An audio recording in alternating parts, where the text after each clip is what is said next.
Hey guys, it's Scott Horse Race now. I'm back with another video. And this time I'm talking about 2024 Fountain of Youth Stakes. And this is my home state of Florida, so for me this has a little bit more meaning to it. As you know, I've been to Gulfstream a few times, and I love the track, love the atmosphere. So big race coming up this weekend. We're going to talk about it. I think it drew a pretty decent field of horses. We'll start with the number one horse. You got Speakeasy, and Speakeasy won that maiden race. It's kind of became popular on the Pegasus undercard that was won by Mage last year.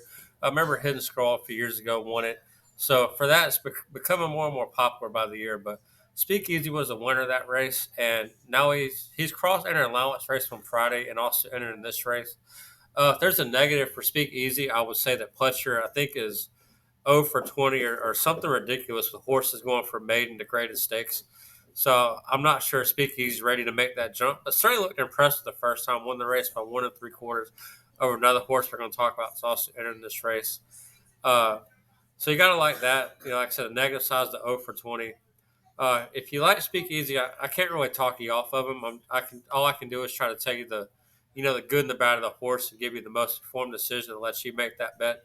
So that's all I got to say about Speakeasy.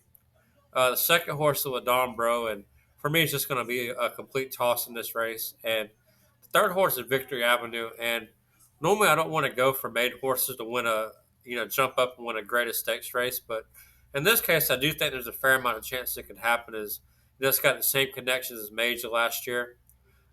Gustavo Delgado has some history in Florida, finishing the money, if not winning some of these bigger stakes races.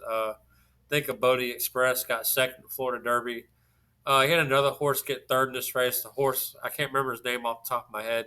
Then he got Mays last year, who almost won the Florida Derby and then, finished in the money. Or, sorry, I got fourth in this race, but, had some traffic trouble and stuff.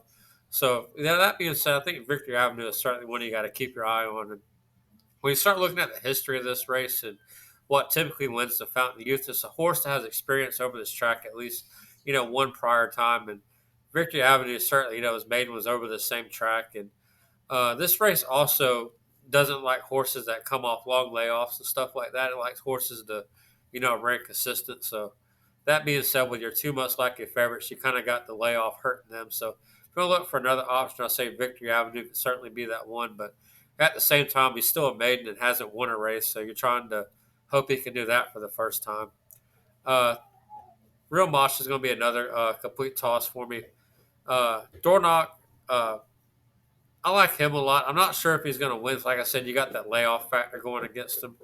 Uh, he did beat Sierra Leone, who came back and won the Risen Star, so that's a good sign. It looked like Sierra Leone was going to win that race, coming in a deep stretch, but Dornock managed to battle back and win. I'm not sure if that was Dornock, having a lot of fight to him, or Sierra Leone just shutting off mentally.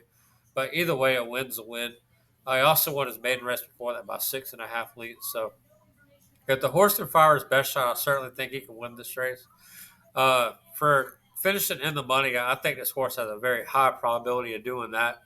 And the way I plan on constructing the base of my bets around, this race is taking Dornock and another horse we'll jump ahead and talk about. And that's Lock. This horse I think that can finish in the trifecta and superfecta is almost feels like automatic to me. As Lock was closing like a freight train in that Breeders' Cup Juvenile. Uh, so that being said, I think those two are ones. I'm not sure if they're going to win the race, but certainly I have a hard time seeing them out of the money. And then you got Frankie's Empire winner of the Swell Stakes. And the Swell has kind of done really well with getting the second, the last couple editions of the Fountain of Youth.